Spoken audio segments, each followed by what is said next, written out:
Hello बच्चों, आज हम क्लास फोर्थ की एसएसटी का 8 चैप्टर रीड करेंगे। इससे पिछले वीडियो में हमने टाइप्स ऑफ सॉइल के बारे में रीड किया था कि सॉइल को इंडिया में कितने टाइप में डिवाइड किया गया है। तो हमने देखा था कि इंडिया में सॉइल को 6 पार्ट में डिवाइड किया गया है। Mountain soil, desert soil, alluvial soil, black soil, red soil और लैटेराइट सॉइल में। आज हम रिमेनिंग चैप्टर 8 पढ़ेंगे, जिसमें आज हम सॉइल कंजर्वेशन, सॉइल इरोजन और फर्टिलिटी ऑफ सॉइल के बारे में डिटेल से रीड करेंगे। फर्टिलिटी ऑफ सॉइल यानी कि फर्टिलिटी कैसे बनाते हैं, उसकी फर्टिलिटी उर्वरकता कैसे बढ़ाते हैं, उसके बारे में यहाँ हम रीड करेंगे। The fertility of soil depends mainly on the humus content. मिट्टी की उर्वरकता मुख्य रूप से ह्यूमस सामग्री पर निर्भर करती है। We can increase the fertility of soil by adding manures like cow dung and green manure. हम गोबर और हरी खाद जैसी वस्तुएं डालकर मिट्टी की उर्वरकता बढ़ा सकते हैं। Chemical fertilisers can also be added to restore the fertility of the soil. रासायनिक उर्वरकों द्वारा भी हम उस मिट्टी में उर्वरकता को रिस्टोर कर सकते हैं, यानी कि बढ़ा सकते हैं। In our country chemical fertiliser plants are at Sindri, Trombay, Gorakhpur and Nangal. हमारे देश में रासायनिक उर्वरक संयंत्र कहाँ स्थित है, उसके प्लांट कहाँ स्थित है? सींदरी, ट्रॉम्बे, गोरखपुर और नांगल में इसके केमिकल फर्टिलाइजर के प्लांट्स स्थित है। इसके बाद हम सॉइल इरोजन के बारे में पढ़ेंगे, यानी कि मृदा का अपरदन किस तरीके से होता है या मृदा की क्षति किस तरीके से होती है, उसके बारे में रीड करेंगे। The process of carrying away to top fertile soil by natural force like wind and water is called soil erosion. हवा और पानी जैसी प्राकृतिक शक्तियों द्वारा शीर्ष उपजाऊ मिट्टी को दूर ले जाने की प्रक्रिया को मिट्टी का कटाव या मिट्टी का अपरदन कहते हैं। यानी कि हवा और पानी के द्वारा जब मिट्टी की जो ऊपरी जो उपजाऊ सतह होती है, उपजाऊ परत होती है, उसको अगर दूर ले जाने की प्रक्रिया होती है, उसको मिट्टी या हवा के द्वारा दूर ले जाए, हवा या पानी के द्वारा दूर ले जाया जाता है, तो उस प्रक्रिया को क्या कहते हैं? सॉइल इरोजन या फिर मिट्टी का कटाव कहते हैं। Human activities also affect the quality of soil. मानवीय गतिविधियां मिट्टी की गुणवत्ता को प्रभावित करती है। Cutting down of trees and pulling out the grasses makes the soil loose and infertile.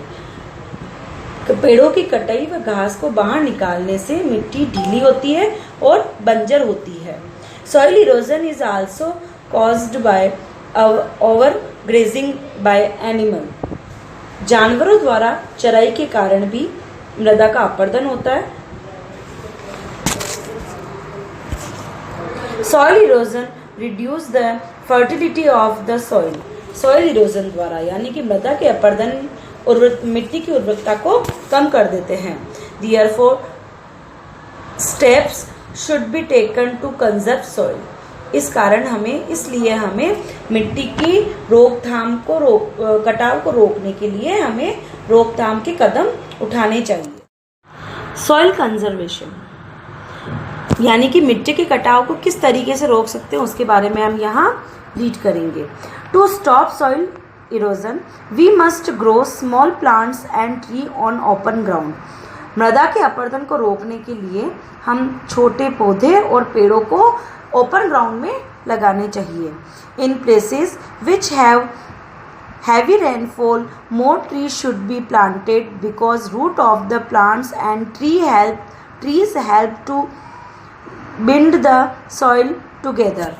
जिन स्थानों पर भारी बारिश होती है या फिर बारिश अधिक होती है, वहाँ अधिक से अधिक पेड़ लगाने चाहिए, क्योंकि पौधों और पेड़ों की जड़ें मिट्टी को अपने साथ बांधने में मदद करती है। On hilly slope, soil erosion can be reduced by making terrace on the slopes. पहाड़ी ढलानों पर सीढ़ियाँ बनाकर मिट्टी के कटाव को कम किया जा सकता है। Barns, dams and reservoir should be built across big river to check erosion by controlling the speed of running water. बहते पानी की गति को नियंत्रित करने के लिए कटाव की जांच करने के लिए बड़ी नदियों पर बांध और जलाशयों का निर्माण करना चाहिए। More and more trees should be planted on the hill slopes to check massive soil erosion.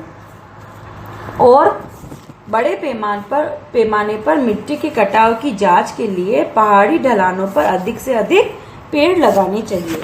तो यहाँ इस टॉपिक से हमारा चैप्टर कंप्लीट होता है और इस चैप्टर में हमने सॉइल्स ऑफ इंडिया यानी कि इंडिया की सॉइल्स के बारे में रीड किया कि इंडिया में कितने प्रकार की सॉइल होती है। फिर उसके बाद इंडिया सॉइल की फर्टिलिटी को हम कैसे बढ़ा सकते हैं, किस टाइप के फर्टिलाइजर मिला के हम उस सॉइल की फर्टिलिटी को बढ़ा सकते हैं।